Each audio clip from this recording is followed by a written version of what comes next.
ભાવનગરના એક વૃદ્ધ દંપતી છેલ્લા શ્વાસની રાહ જોઈ રહ્યા છે. તેમની પીડાદાયક કાચી વાર્તાના શબ્દો. અમે અહીં સૂઈએ છીએ, ઘરની બહાર. આ ઘર ભયાનક દુઃખોથી ભરેલું છે. દિવાલો જંગલી રીતે ચીસો પાડીને અમે જે કંઈ ગુમાવ્યું છે તે યાદ અપાવે છે.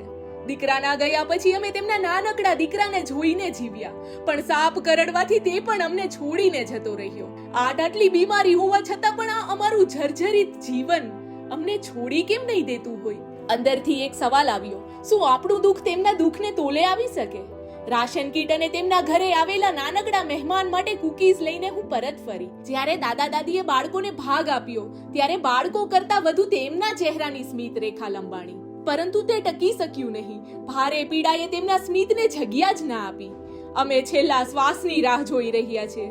જે લોકો ક્યારેય પાછા નહીં આવે તેમની રાહ જોવા કરતા આ ઓછું પીડાદાયક છે.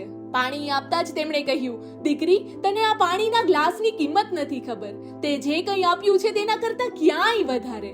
મહાણમાંથી કોરી આંખે નીકળેલા પિતાની આંખમાં પણ આજે એક અણધાર્યું ઝાપટું. આપણે કેટલી નાની નાની હતાશાઓ વિશે ફરિયાદ કરતા હોઈએ છીએ. સાડી આપતા જ ઘડીભર માટે થંભી ગયેલો વરસાદ ફરીથી પોક મૂકીને વરસ્યો. તેઓ આ અંતની રાહમાં રોજ જીવશે, કારણ કે તેઓ જાણે છે કે અંત સામે પીડાદાયક જીવનની હાર નક્કી જ છે.